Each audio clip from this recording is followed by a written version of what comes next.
بسم اللہ الرحمن الرحیم۔ ایک سورہ فاتحہ کی درخواست ہے اپنے تمام مرحومین شہدائے ملت جعفریہ اور بالخصوص مرحومین عابد حسین ابن لیاقت حسین ابن ارادت علی، حلیمہ خاتون بنت ابو الحسن، مرحوم ابو الحسن ابن احمد حسین، وکیل احمد ابن اسماعیل حسین، علی فاطمہ اور بنت فاطمہ بنت ممتاز علی، سید مہدی ابن محمد مہدی کی ارواح کے لیے ایصال فرما دیجئے۔ اعوذ باللہ السمیع العلیم من الشیطان الرجیم، بسم اللہ الرحمن الرحیم۔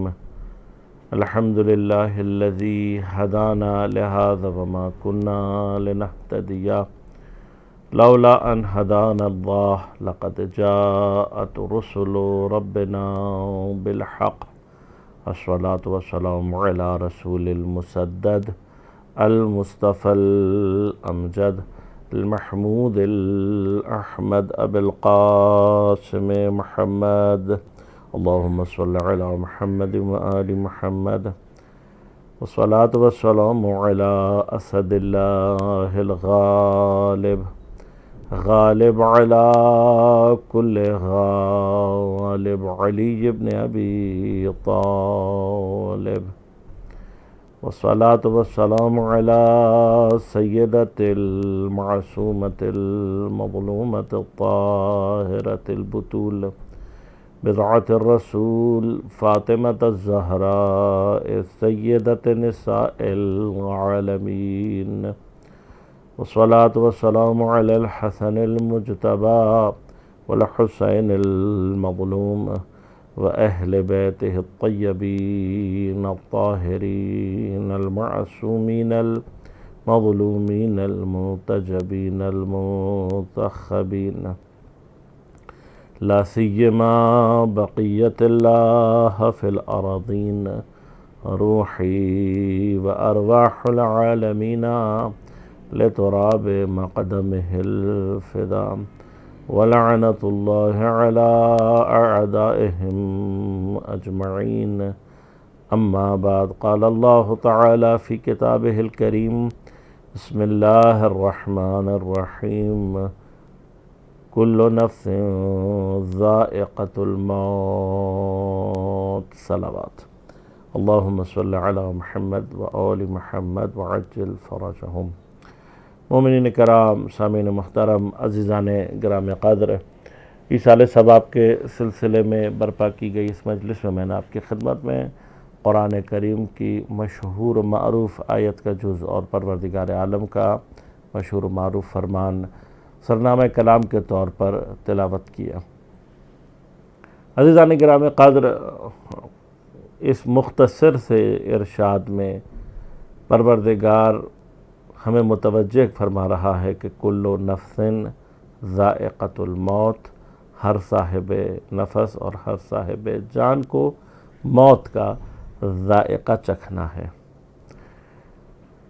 ایک عام معنی جو قرآن کی اس آیت سے ہمارے ذہنوں میں پیدا ہوتا ہے وہ یہ ہے کہ جو بھی بالآخر زندہ ہے اس کو موت آنی ہے اور اس نے مرنا ہے، لیکن قرآن ہمیں بار بار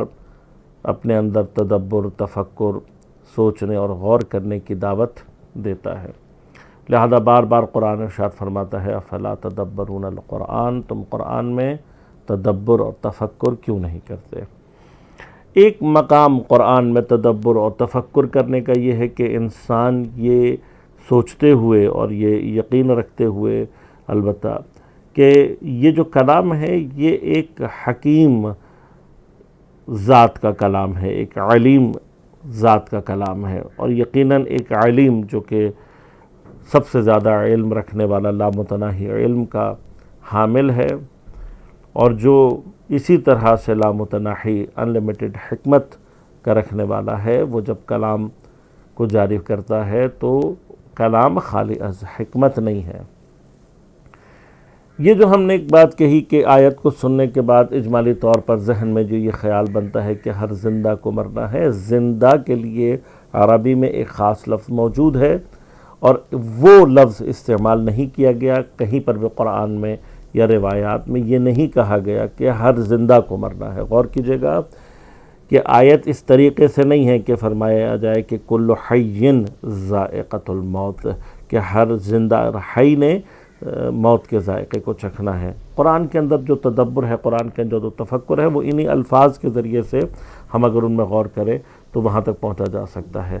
بس غور کیجیے گا کہ اس کا معنی یہ ہوا کہ ہر زندہ کے لیے موت نہیں ہے۔ زندہ کیا ہوتا ہے، مردہ کیا ہوتا ہے، زندگی کسے کہتے ہیں، موت کیا ہوتی ہے، what is life and what is death، یہ وہ مطالب ہیں یا وہ سوالات ہیں کہ جن کے بارے میں ہمارا گمان کبھی کبھار یہ ہوتا ہے کہ ہمیں معلوم ہے، we know about it، لیکن جب اس کے اوپر ڈسکشن شروع ہوتی ہے اور جب اس سے متعلق سوالات کیے جاتے ہیں تب ہمیں احساس ہوتا ہے کہ جو ہماری نالج ہے لائف اینڈ ڈیتھ کے بارے میں وہ بہت لمیٹڈ سی ہے اور کافی حد تک ناقص بھی ہے۔ لہذا اس ناقص علم اور اس ناقص معلومات اور اس ناقص تعریفات کے ذریعے کے ساتھ جس وقت ہم خصوصاً قرآن کریم اور بعض روایات کی طرف متوجہ ہوتے ہیں تو وی گیٹ کنفیوزڈ، ہمیں سمجھ میں نہیں آ رہا ہوتا کہ قرآن کیا کہہ رہا ہے۔ خصوصاً حیات اور موت کا جو تصور، لائف اینڈ ڈیتھ کا جو کنسیپٹ قرآن نے اور احادیث نے پریزنٹ کیا ہے وہ ہمارے لائف اینڈ ڈیتھ کے کنسیپٹ سے کافی حد تک مختلف ہے۔ لہذا اب غور کیجیے گا، میں پہلے ایک مرحلہ یہاں بیان کروں پھر آپ کی خدمت میں عرض کروں گا آگے کہ قرآن نے یا روایت نے کہیں پر بھی یہ نہیں کہا کہ کل حی ذائقۃ الموت، ہر زندہ کو موت کا ذائقہ چکھنا، ایسا نہیں ہے۔ اس کی وجہ یہ ہے کہ جو حیات کا کانسیپٹ اور زندہ ہونے کا کانسیپٹ قرآن اور احادیث ہم سے دیتے ہیں وہ اس سے بہت زیادہ وائڈ سپریڈ ہے اس لائف اینڈ ڈیتھ کے کانسیپٹ سے جو ہمارے ذہنوں میں سائنس نے یا اسکولنگ سسٹم نے ہمارے ذہنوں میں ڈال دیا ہے۔ لہذا ہر زندہ کے لیے، اور بعض زندہ کائنات میں ایسے ہیں کہ جن کے لیے موت کا تصور ممکن ہی نہیں ہے، جن میں سے یقیناً سب سے اہم ذات خود پروردگار عالم کی ہے۔ اللہ تبارک و تعالیٰ کے اسماء حسنہ میں سے ایک اس کا اسم مبارک الحی ہے، اور الحی کا معنی یہ ہے کہ وہ زندہ ہے۔ اب یہ سوچنے کی ضرورت ہے کہ پروردگار کیا اس طریقے سے زندہ ہے یا اس کیفیات کے ساتھ زندہ ہے جو زندگی کا تصور ہم نے اپنے ذہنوں میں بنایا ہوا ہے۔ یہیں سے ہمیں سمجھ میں آتا ہے کہ لائف کا جو کنسیپٹ ہمارے پاس ہے وہ بہت ہی محدود اور بہت ناقص ہے اس سے جو قرآن اور حدیث نے دیا۔ لہذا خدا وہ ذات ہے کہ جس کے لیے جو زندہ ہے لیکن اس کے لیے موت کا کوئی تصور نہیں ہے۔ اسی طرح سے کچھ اور ذوات مقدسہ، کچھ اور ہستیاں ایسی ہیں کہ جن کے لیے موت کا تصور نہیں ہے۔ ان میں مثلاً ایک کامن تصور جو عالم اسلام میں تمام مسلمانوں کے درمیان میں پایا جاتا ہے وہ فرشتوں کا تصور ہے کہ فرشتوں کو بھی جب اللہ تعالیٰ نے خلق کر دیا ہے تو اب وہ باقی رہیں گے، اور بظاہر ان کے لیے موت کا کوئی تصور ہمارے پاس ایسا نہیں موجود ہے۔ لہذا عزیزان من، صرف اور صرف پروردگار کی ذات البتہ ایسی ہے کہ جس کی حیات اس کی اپنی ہے، اس نے کسی سے لی نہیں ہے اور ہمیشہ رہنے والا ہے، لیکن بہت ساری ذاتیں ایسی ہیں کہ جن کو پروردگار نے خلق کیا۔ حتیٰ خود ہماری روح کے بارے میں جو علماء کا ایک تصور ہے اور قرآن نے اور احادیث نے جو تصور ہمیں دیا ہے وہ ہماری روح میں سرمدیت پائی جاتی ہے، یعنی یہ روح ہمیشہ رہنے کے لیے خلق کی گئی ہے۔ لہذا ان تمام چیزوں کے لیے موت کا تصور نہیں ہے۔ اب یہیں سے ہمیں سمجھ میں آتا ہے، اس کا مطلب یہ ہوا کہ کچھ زندہ ایسے ہیں جن کے لیے موت کا تصور نہیں ہے۔ اب ان زندوں میں سے جو صاحبان نفس ہیں، جن کے پاس نفس پایا جاتا ہے، جو جان رکھتے ہیں، ان میں سے کچھ جو ہیں، یعنی جان سے یہاں پر مراد جو ہے وہ ایک اسپیسیفک معنی میں ہے، زندہ والی جان سے مراد نہیں ہے، بلکہ یہاں پر نفس، صاحب نفس جو ہیں ان کے لیے موت ہے۔ اب اگر ہم اس قانون پر آ گئے کہ جہاں کہیں پر بھی زندوں میں نفس پایا جائے گا ان نفوس کے لیے موت ہے، تب بھی ایک پوائنٹ اور باقی رہ جاتا ہے، وہ یہ ہے کہ یہ جو کل کہہ کر ایک قانون کلی جاری کیا گیا ہے، اس کے اندر کیا کوئی ایسا استثناء بھی موجود ہے؟ کسی کو پروردگار نے اس قانون کلیہ سے خارج بھی کیا ہے یا نہیں؟ میں ایک مثال دیتا ہوں اور پھر بات کو آگے بڑھاتا ہوں کہ آج کل کا جو ماحول وبا کا چل رہا ہے اس پینڈیمک کے اندر، اکثر جگہوں پہ گورنمنٹ جو ہے نا وہ اعلان کرتی ہیں کہ جی کل سے ساری دکانیں بند۔ اب یہ جو ساری دکانیں بند ہونے کا آرڈر ہے، یہ ساری دکانوں کے اوپر جاری ہوتا ہے، اور اس رول کے جو کہ کلی رول ہے کے مطابق ساری دکانیں بند ہو جانی چاہیے۔ لیکن کیا ہوتا ہے کہ پھر کچھ دکانوں کی اہمیت کی وجہ سے، کچھ سٹورز کی اہمیت کی وجہ سے، اس لیے کہ وہ آپ کی جو زندگی ہے، جو آپ کا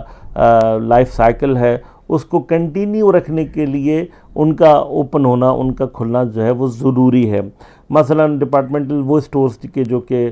فوڈ سے اور اسینشلز آف لائف کے حوالے سے، زندگی کی ضروری اشیاء کے حوالے سے ہوتے ہیں، ان کا کھلنا ضروری ہے۔ میڈیکل سٹورز کا کھلنا ضروری ہے۔ تو ایک استثناء کے ذریعے سے اس کل میں سے ان کو خارج کر دیا جاتا ہے۔ بس پہلا آرڈر آتا ہے ساری دکانیں بند، اور اس کے بعد کیونکہ دیکھیے یہ جو آرڈر ہے یہ ضروری ہے تاکہ لوگوں کو شدت سمجھ میں آ سکے اس کیفیت کی جو ہے، اور وہ سمجھانے کے بعد دوسرا آرڈر چیزوں کی اہمیت کو سامنے رکھتے ہوئے ان کو سے خارج کر دیتا ہے کہ آپ دوسرے آرڈر کے تھرو یہ بتاتے ہیں کہ یہ جو ہے وہ اس سے خارج ہیں، یہ اس میں شامل نہیں ہیں۔ اگر پورے قرآن میں ہمیں کوئی استثناء نہیں ملتا نفوس کے اعتبار سے، تو پھر یہ بات قائم ہو جائے گی اور یہ بات سمجھ میں آ جائے گی کہ تمام کے تمام صاحبان نفوس زندوں میں جتنے بھی نفس رکھنے والے ہیں ان سب کے لیے موت ہے، اور کوئی بھی اس دائرے سے خارج نہیں ہے۔ لیکن سورہ مبارکہ فجر کی آخری آیات میں پروردگار ارشاد فرماتا ہے، یا ایتھا النفس المطمئنہ ارجعی الی ربک راضیۃ مرضیہ، کہ اے صاحب نفس مطمئنہ تم رجوع کرو اپنے پروردگار کی طرف، پلٹ جاؤ اپنے پروردگار کی طرف اس حالت میں کہ راضیۃ مرضیہ، کہ تم نے اپنے آپ کو یعنی اس مقام تک پہنچایا ہے کہ اللہ تم سے راضی ہے، اور اب پروردگار یہ چاہتا ہے کہ تم بھی منزل رضا میں داخل ہو۔ اب خدا چاہتا ہے کہ تم بھی اس سے راضی ہو، راضیۃ مرضیہ کی منزل پر پہنچ چکے ہو، اور اب تم نے رجوع کرنا ہے۔ دیکھیے الفاظ جو ہیں وہ امپورٹنٹ ہوتے ہیں، ورڈز آر ویری امپورٹنٹ۔ ایک طرف خدا کسی کے لیے کہتا ہے ذائقۃ الموت، تو اس نے موت کا ذائقہ چکھنا ہے، اور کسی کے لیے کہتا ہے کہ نہیں تمہارے لیے رجوع محض ہے، تم نے پلٹنا ہے۔ بس یہ دو الگ الگ چیزیں ہیں۔ اب غور کیجئے گا، میں صرف ایک خاص نقطے کی طرف اشارہ کروں گا، پھر گفتگو کو آگے بڑھاؤں گا۔ وہ نقطہ جس کی طرف اشارہ کرنا چاہتا ہوں وہ یہ ہے کہ یاد رکھیے گا کہ there is a possibility کہ ہمارے کچھ اعمال یا کچھ چیزیں جو ہیں وہ دیکھنے میں کامن لگتی ہوں، ایک جیسی لگتی ہوں، لیکن ان کا ایک جیسا لگنا ان کی حقیقت کے ایک جیسے ہونے کے لیے ضروری نہیں ہے۔ اٹ از ناٹ نیسیسری کہ جو اثر آپ کو دکھائی دے رہا ہے، جو کیفیت آپ کے سامنے آ رہی ہے، اگر وہ کامن ہے یا اس کے اندر کوئی یکسانیت نظر آ رہی ہے تو حقیقت عمل بھی کیا ہو، کامن ہو۔ میں ایک اگزامپل دیتا ہوں اور پھر بات کو آگے بڑھاتا ہوں۔ دیکھیے آج سے تقریباً 30 سال پہلے تک جو ہے وہ ہمارے علاقے میں جو ہے وہ باہر سے کمپیوٹرز آتے تھے، تو وہ جو وہاں پر کمپیوٹر لانے والے افراد ہوتے تھے وہ بیچارے پڑھے لکھے لوگ نہیں ہوتے تھے، اور آج سے تقریباً 35 سال پہلے جب وہ کمپیوٹرز لے کر آتے تھے تو انہیں کمپیوٹرز جو تھے وہ سمجھ میں نہیں آتے تھے۔ وہ یہ سمجھتے تھے کہ یہ مانیٹرز ہیں جو آتے تھے۔ وہ ان مانیٹرز کو جب چلانے کی کوشش کرتے تھے اور وہ چلتے نہیں تھے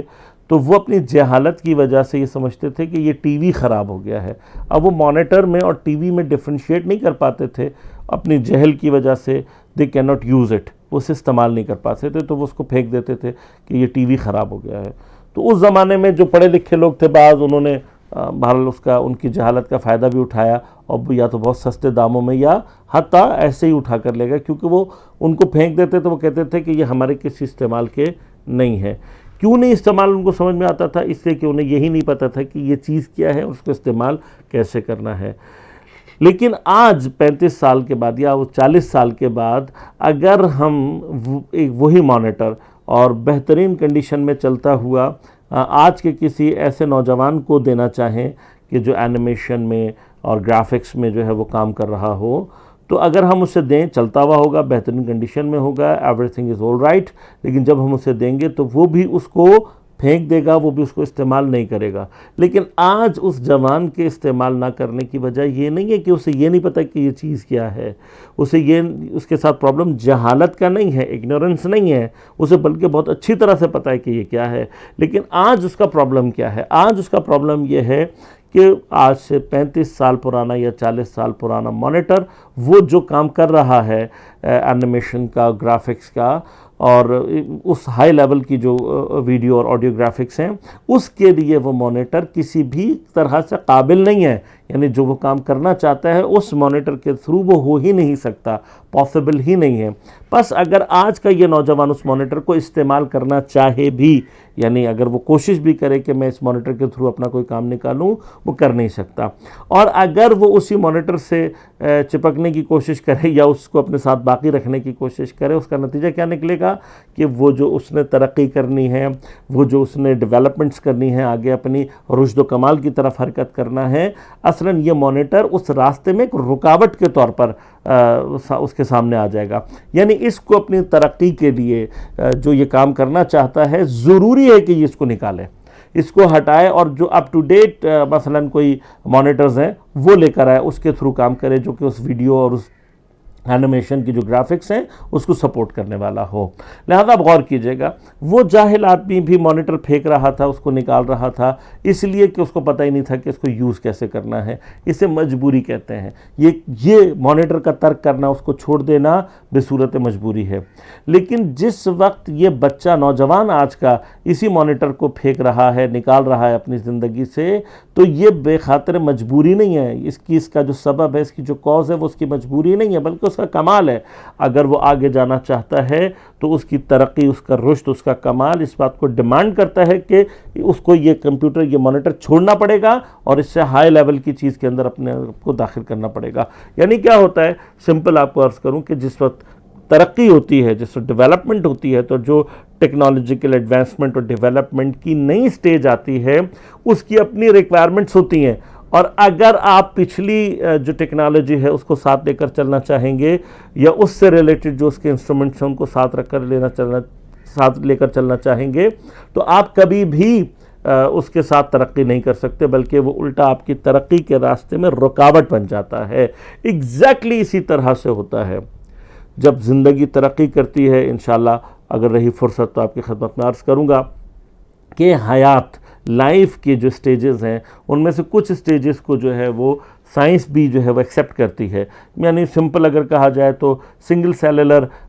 سٹیج سے لائف کا آغاز ہوتا ہے، پھر وہ ملٹی سیلولر میں داخل ہوتی ہے، پھر اس کا جو سٹیج ہے وہ پلانٹ کنگڈم ہے، اور پلانٹس میں جب داخل ہوتی ہے تو اس کے اندر جو تنوع پایا جاتا ہے، جو اس کے اندر ویرائٹیز پائی جاتی ہیں، جو اس کے اندر قدرت پائی جاتی ہے،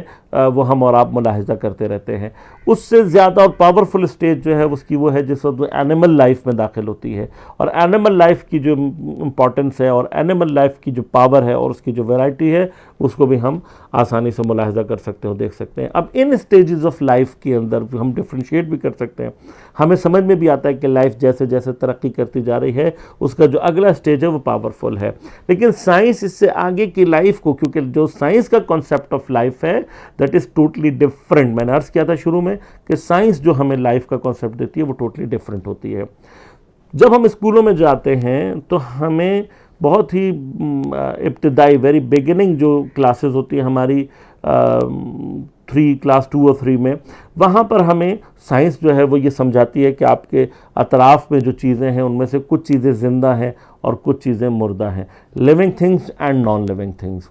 اس living and non living things کے کانسیپٹ کے ساتھ ساتھ، یعنی یہ جو کانسیپٹ ہمیں دیا جاتا ہے کہ کچھ چیزیں لیونگ ہیں اور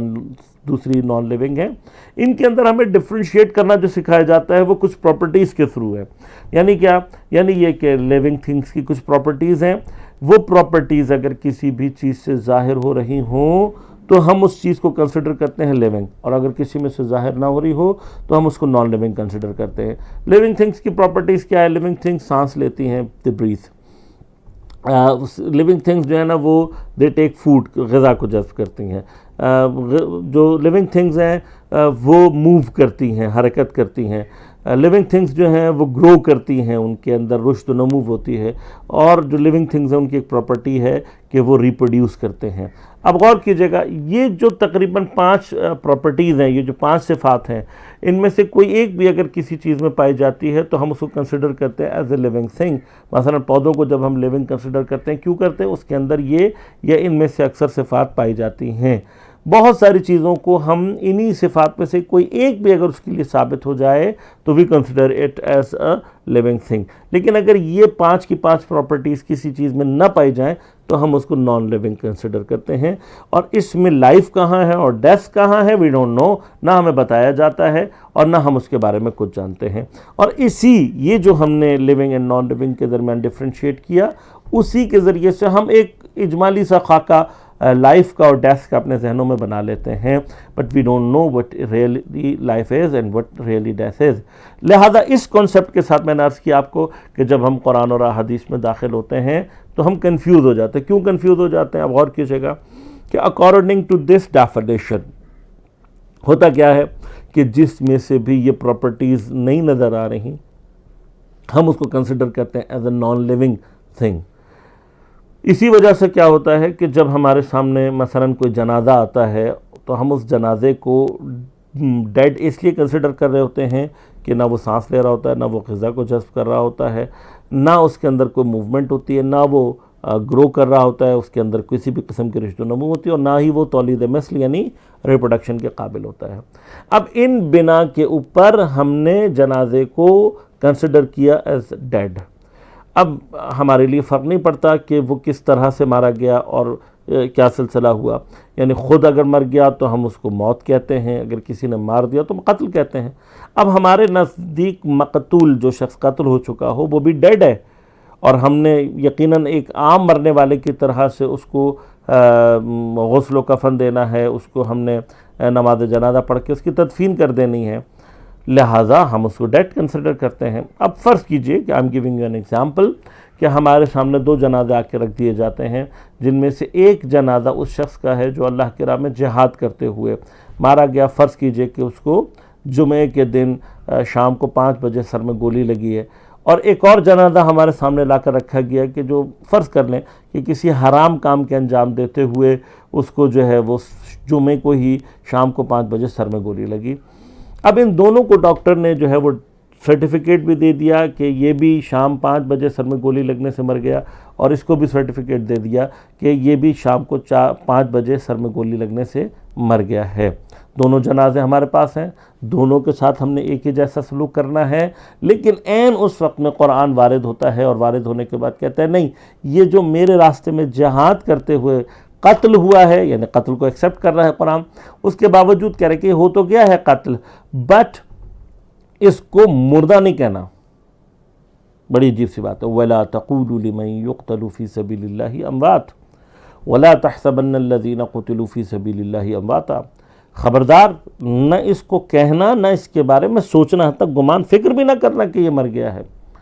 اگر آیت یہاں پر آ کر ٹھہر جاتی ہے، توقف کرتی ہے، تو we can consider some solutions. ہم یہ کہہ سکتے تھے یہاں پر کہ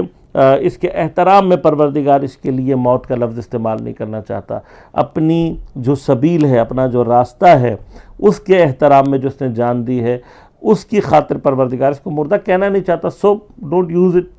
آپ مردہ کا لفظ اس کے لیے استعمال نہ کریں، آپ کوئی اور لفظ استعمال کر لیں جس میں احترام پایا جاتا ہو، but the thing is very different. یہاں پر پروردگار صرف یہ نہیں کہہ رہا کہ اس کو مردہ مت کہو، بلکہ آگے کیا کہا؟ بل احیا، دونوں مقامات پر بل احیا، یہ زندہ ہے، بلکہ یہ زندہ ہے، ولیکن لا تشعرون، لیکن تمہیں اس کی حیات کا شعور نہیں ہے، آپ کے کانشیس میں نہیں ہے اس کی حیات۔ اور دوسرے مقام پر فرمایا عند ربہم یرزقون، یہ اپنے پروردگار کی جانب سے رزق پائے جاتے ہیں، ہم ان کو رزق دیتے ہیں۔ رزق کیا ہے؟ وہی ہے، علامت ہے جو غذا کو ہم نے حاصل کرنے کی یا غذا کو یوز کرنے کی علامت بتائی ہے، ایک علامت پروردگار یہاں پر کہہ رہے ہیں کہ یہ ہیں، یہ اللہ تعالیٰ کی جانب سے رزق حاصل کرتے ہیں۔ سو اب ہمارے لیے تھوڑا سا مشکل ہو جاتا ہے مسئلہ، ہم نے دونوں کو ڈیتھ اور یا نان لیونگ کنسیڈر کیا، لیکن عین اس وقت پہ قرآن آ کر کہہ رہے نہیں، یہ زندہ ہے جو میرے راستے میں مارا گیا، اور وہ جو میرے راستے میں نہیں مارا گیا وہ مردہ ہے۔ ہم کنفیوز ہیں اس لیے کہ دونوں ہمارے سامنے ایک جیسے ہیں. ناؤ کنسیڈر اٹ، میں نے جو آپ کو پیچھے مثال دی کہ دونوں چیزیں کا جو عمل ہے یعنی ظاہر ہے وہ ایک جیسا ہے. اس کا ظاہر بھی ہمیں ایسا نظر آ رہا ہے، اس کا ظاہر بھی ہم دونوں کے ساتھ سلوک بھی ایک کر رہے ہیں. وہ جو میں نے آپ کو اگزامپل دی تھی ابھی پیچھے کہ مانیٹر کو چھوڑنا، اب وہ شخص بھی مانیٹر کو چھوڑ رہا ہے جو جاہل ہے مجبوری میں، اور وہ بھی چھوڑ رہا ہے جس کو ترقی کی ضرورت ہے. عمل دونوں کا ایک جیسا ہی ہے، مانیٹر کو چھوڑنا ہے، عمل دونوں کا ایک جیسا ہی ہے، دونوں ہی اس چیز کو پھینک رہے ہیں، اس چیز کو ترک کر رہے ہیں. یہاں پر بھی بظاہر عمل ہمیں ایک جیسا نظر آ رہا ہے، دونوں ہی اپنی باڈی کو چھوڑ رہے ہیں، دونوں ہی اپنی باڈی کو ترک کر رہے ہیں، لیکن عمل کی حقیقت میں فرق ہے. وہ فرق کیا ہے اسی کی طرف آپ کو متوجہ کرنا چاہوں گا اور پھر بات کو آگے بڑھاؤں گا. عرض کیا آپ کی خدمت میں کہ ہمارا جو لائف کا کانسیپٹ ہے وہ کیا کہتا ہے کہ یہ پراپرٹیز اگر ظاہر ہوں گی تو یہ لیونگ ہے، اور یہ پراپرٹیز اگر ظاہر نہیں ہوں گی تو نان لیونگ ہے یا ڈیڈ ہے. اب چونکہ ان دونوں میں سے کسی کے اندر سے بھی کوئی سائن آف لائف نظر نہیں آ رہا، کوئی پراپرٹیز آف لیونگ نظر نہیں آ رہی، so we consider it as a dead یا نان لیونگ. اب اس مقام کے اوپر جب ہم آتے ہیں اور دیکھتے ہیں کہ آیا ہمارے پاس کوئی ایسی اگزامپل ہے کہ جہاں پر کسی چیز کے اندر لائف ہو لیکن جو علامات اور صفات ہیں زندگی کے وہ سے ظاہر نہ ہوں. تو آپ کی خدمت میں عرض کروں کہ سائنس میں ہی بہت ساری چیزیں ہیں جن کے اندر یہ کنڈیشن آتی ہے، ان کی ایک سٹیج ہوتی ہے جہاں پر لائف ہوتی ہے، بٹ اس میں سے کوئی بھی جو پراپرٹی آف لائف ہے وہ ظاہر نہیں ہو رہا ہوتا. مثلا بیکٹیریاز ہیں، یہ جو آپ یسٹ پاؤڈر یوز کرتے ہیں یہ کائنڈ آف بیکٹیریا ہے کہ جب تک وہ پاؤڈر فارم میں ہوتا ہے، powder is the properties of non living, کوئی اس میں سے صفات جو ہے اور کوئی پراپرٹی آف لائف اس سے ظاہر نہیں ہو رہی تھی. لیکن آپ اسی کو ایک چٹکی اٹھا کر دودھ کے اندر ڈال دیں تو وہ آٹومیٹیکلی آپ دیکھیں گے کچھ دیر میں دہی میں کنورٹ ہو جائے گا، اور یہ کنورژن یہ بتا رہی ہے، اور اگر آپ اس کو ریسرچ کریں گے تو آپ کو پتہ لگے گا کہ یسٹ اپنی ریپروڈکشن کے ذریعے سے پورے دودھ کو دہی میں کنورٹ کر دیتا ہے. اب اس کی ملٹیپلیکیشن، اس کی حرکت، اس کا وہ سارے کا سارا ساری کی ساری پراپرٹیز اس کے اندر موجود ہیں. سوال یہ پیدا ہوتا ہے کہ جب وہ پاؤڈر فارم میں تھا اس کو لیونگ کنسیڈر کیا جائے یا نان لیونگ. اسی طرح سے وائرس ہے، جب تک باڈی کے باہر ہے کوئی پراپرٹی آف لائف اس سے ظاہر نہیں ہو رہی ہوتی، لیکن ایٹ دا ٹائم وہ باڈی کے اندر جاتا ہے اس سے وہ ساری کی ساری پراپرٹیز ظاہر ہونا شروع ہو جاتی ہیں. سوال یہ پیدا ہوتا ہے کہ یہ وائرس اس وقت میرے بدن سے باہر ہے، should I consider it living or non living؟ اسی طرح سے اس سے زیادہ کامن ایگزامپل بیجوں کی ہے. پلانٹ جس وقت بیج یعنی سیڈ کی فارم میں ہوتا ہے اس کے اندر لائف ہوتی ہے، اسی وجہ سے جب ہم اسے بوتے ہیں اس میں سے پودا نکلتا ہے، لیکن وہ جس وقت بیج کی حالت میں ہوتا ہے، سیڈ کی فارم میں ہوتا ہے، دنیا کی کوئی طاقت، کوئی سائنٹسٹ، کوئی لیبارٹری آ کے نہیں بتا سکتی ان میں سے زندہ بیج کون سے ہیں اور مردہ بیج کون سے ہیں. مطلب کنسیڈر کریں آپ کہ فرض کیجئے کہ گندم ہے، گندم کا جو دانہ ہے اس کی وائبلٹی، اس کی جو لیونگ ٹائم پیریڈ ہے وہ 2 سال ہوتی ہے. اگر 2 سال کے اندر اندر بیج کو بو دیا جائے اس سے پودا نکل آئے گا، لیکن اگر اس سے زیادہ ٹائم ہو جائے تو دنیا کی کوئی طاقت اس میں سے پودا نہیں نکال سکتی. اب اگر میں آپ کے سامنے لا کر ایک 1.5 سال پرانا بیج رکھ دوں اور ایک 2.5 سال پرانا بیج لا کر رکھ دوں اور آپ سے کہوں کہ ان میں سے زندہ کون سا مردہ کون سا ہے، تو دنیا کی کوئی طاقت نہیں بتا سکتی. میری اگزامپل کی طرف پلٹیے گا کہ جہاں میں نے آپ سے کہا کہ 2 جنازے لا کر رکھے ہوئے ہوں تو دنیا کی کوئی طاقت نہیں بتا سکتی کہ ان میں سے زندہ کون سا ہے اور مردہ کون سا ہے. لیکن ہمیں اپنے ایکسپیرینس سے یہ بات پتہ ہے کہ وہ بیج جس کی وائبلٹی باقی ہے وہ زندہ ہے، گرچہ کہ کوئی پراپرٹی آف لائف اس میں سے ظاہر نہیں ہو رہی. ہم اپنے تجربے سے یا سائنس کے اوپر با یقین رکھتے ہوئے یہ بات تو مان لیتے ہیں کہ وہ بیج جس سے کوئی پراپرٹی آف لائف ظاہر نہیں ہو رہی وہ زندہ ہے، لیکن اس جنازے کے بارے میں مشکوک رہتے ہیں جس کے لیے خالق حیات اور خالق موت ہم سے یہ کہہ رہا ہے کہ یہ زندہ ہے. جس طرح سے اس بیج کی جو حیات ہے اس کو معلوم کرنے کا واحد طریقہ یہ ہے کہ 4 فیکٹرز کو جمع کیا جائے اور ان کے وسیلے سے اس کی لائف کو درک کیا جا سکتا ہے. اسی طرح سے بیج کی حیات کو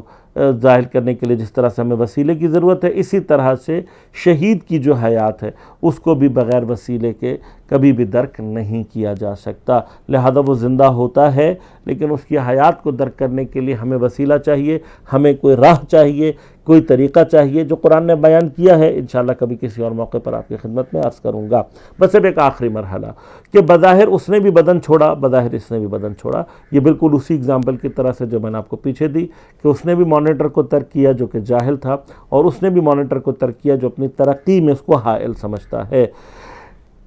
سائنس کی حیات کا لیول اینیملز میں آ کر ختم ہو جاتا ہے، لیکن دین آ کر اس سے آگے ہمیں سمجھاتا ہے کہ اینیمل لائف سے اگلا مرحلہ ہیومن لائف کا ہے، ہیومن لائف سے اوپر کا مرحلہ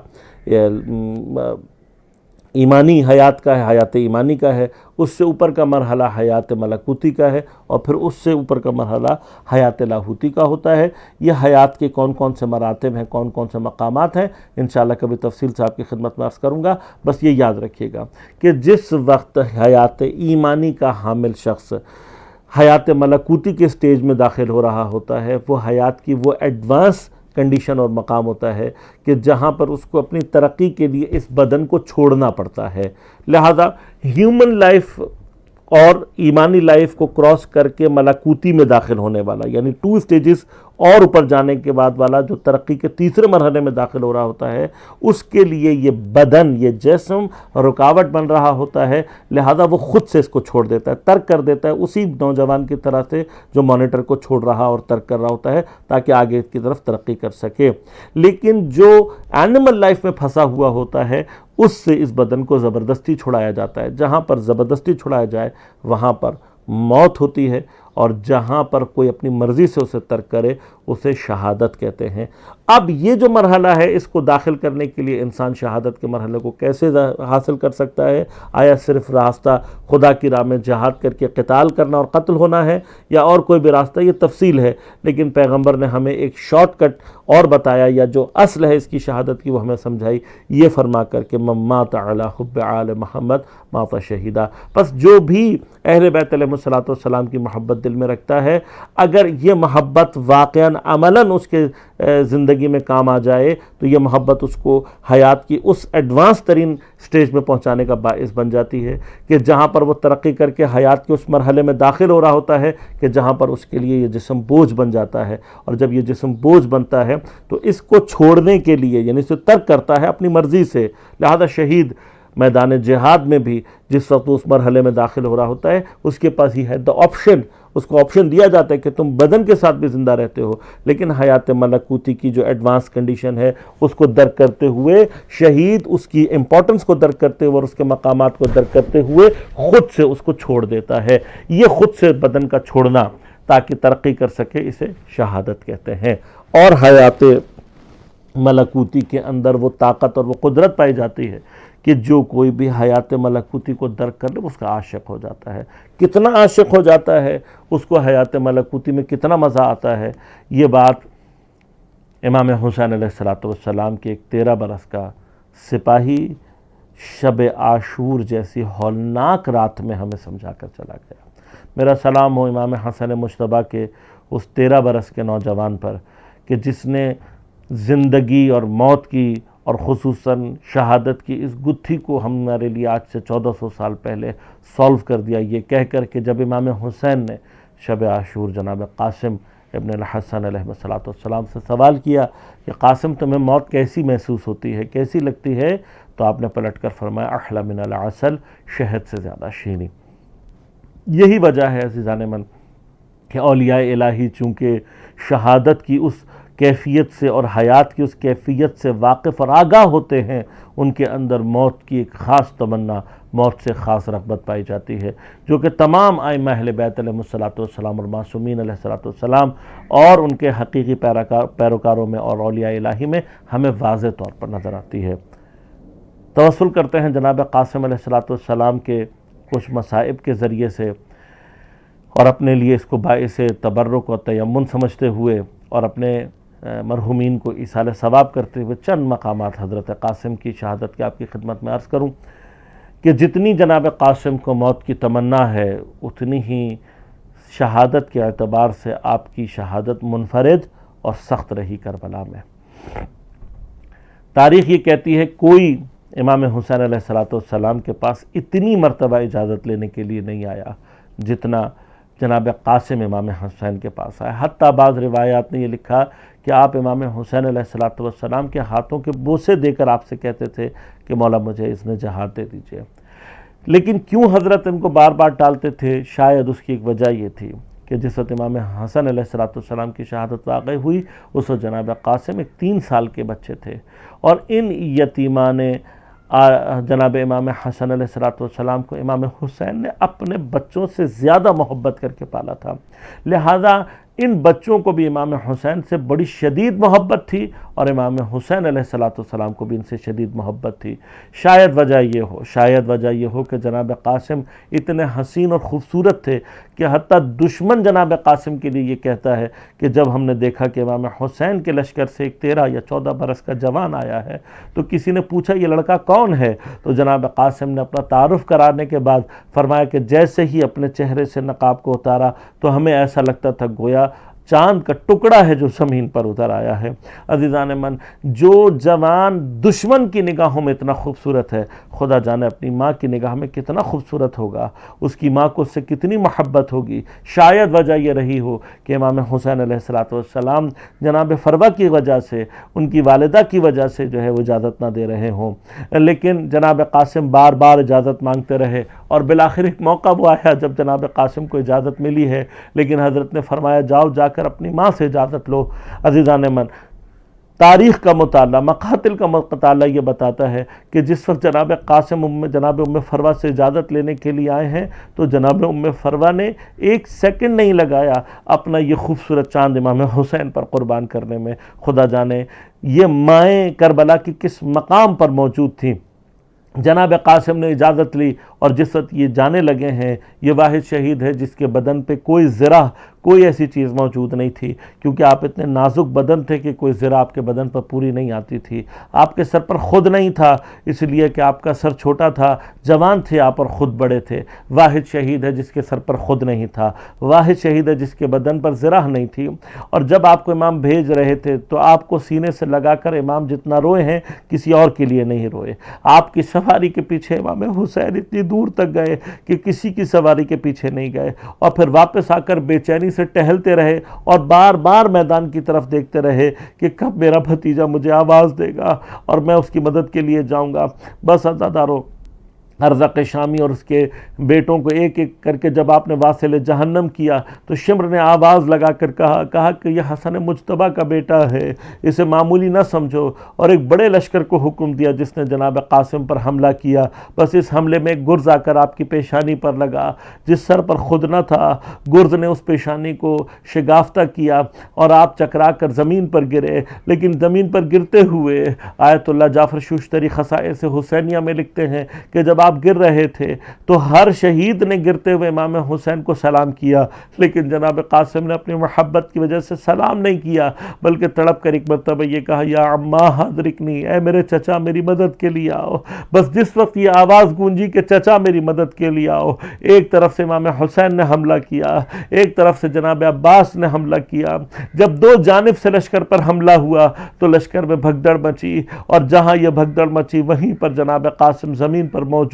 تھے۔ آیت اللہ جعفر کہتے ہیں کسی نے امام حسین کو ایک سے زیادہ مرتبہ آواز نہیں دی، لیکن جناب قاسم نے کئی مرتبہ امام حسین کو آواز دی۔ فرمایا کہ جب کسی گھوڑے کا سم جناب قاسم کے بدن پر لگتا آپ تڑپ کر آواز دیتے یا اماں ادرکنی، یا اماں ادرکنی، اے میرے امو میری مدد کو آؤ۔ بس عزادارو، تاب بیان نہیں ہے، لیکن روایات کہتی ہے جس وقت امام حسین جناب قاسم کے پاس پہنچے، ایک مرتبہ اپنے آپ کو گھوڑے سے گرا دیا، گھٹنیوں کے بل چلتے ہوئے جناب قاسم کے پاس پہنچے، آپ کے سر اقدس کو اپنی آغوش میں لیا۔ جناب قاسم شدت درد سے ایڑیاں رگڑ رہے تھے، لیکن آپ کے بدن کی حالت ایسی ہو گئی تھی کہ امام حسین نے ایک مرتبہ جناب قاسم کو دیکھا اور ایک مرتبہ روتے ہوئے کہا میرے بیٹے مجھے معاف کر دینا، حسین کو تجھ تک پہنچنے میں بہت دیر ہو گئی۔ الا ولعنۃ اللہ علی القوم الظالمین وسيعلم الذین ظلموا ای منقلب ینقلبون۔ دعا کرتے ہیں پروردگار کے حضور میں بار الہا بحق زہرا و ابیہا و بعلہا و بنیہا، منتقم زہرا منتقم کربلا امام زمان علیہ السلام کے ظہور میں تعجیل فرما۔ بار الہا بحق زہرا و ابیہا و بعلہا و بنیہا، ہماری اس مختصر سی عبادت کو اپنی بارگاہ میں قبول و منظور فرما، اور بار الہا اس کا ثواب جن مرحومین کے لیے سلسلے کو برپا کیا گیا ان کی ارواح کو ایصال فرما، بالخصوص تمام حاضرین کی مرحومین شہداء ملت جعفریہ اور بالأخص مرحومین عابد حسین ابن لیاقت حسین ابن ارادت علی، حلیمہ خاتون بنت ابو الحسن ابن احمد حسین، وکیل احمد ابن اسماعیل حسین، علی فاطمہ اور بنت فاطمہ بنت ممتاز علی، اور سید مہدی ابن محمد مہدی کی ارواح کو ایصال فرما۔ ان تمام مرحومین کے گناہان کبیرہ و صغیرہ کو معاف فرما، جوار حضرت سید اور شہداء میں جگہ عنایت فرما۔ تمام مومنین کو اپنے حفظ و امان میں رکھ، ان کی پریشانیوں کو دور، مشکلات کو آسان فرما، بیماروں کو صحت کامل عاجل عنایت فرما۔ تمام ہمارے مومنین کو بالخصوص اور تمام انسانوں کو بالعموم کرونا کی وبا سے محفوظ فرما۔ تمام مومنین جو دنیا میں باطل سے برسر پیکار ہیں ان کو نصرت و کامیابی عنایت فرما، بالخصوص بحرین میں، یمن میں، عراق میں، شام میں، لبنان میں، نائجیریا میں جو مسلمان باطل سے برسر پیکار ہیں ان کو نصرت و کامیابی عنایت فرما۔ فلسطین، میانمار و کشمیر کے مومنین کو نصرت و کامیابی عنایت فرما۔ تمام علماء مراجع اعظام کی حفاظت فرما۔ ہم سب کو امام زمان علیہ السلام کے اعوان و انصار میں شمار ہونے کی توفیق عنایت فرما۔ آخر میں آپ سب سے ایک مرتبہ پھر درخواست ہے، ان تمام مرحومین کے لیے ایک مرتبہ سورہ فاتحہ پڑھ کر ایصال فرما دیجیے۔ السلام علیکم ورحمۃ اللہ وبرکاتہ۔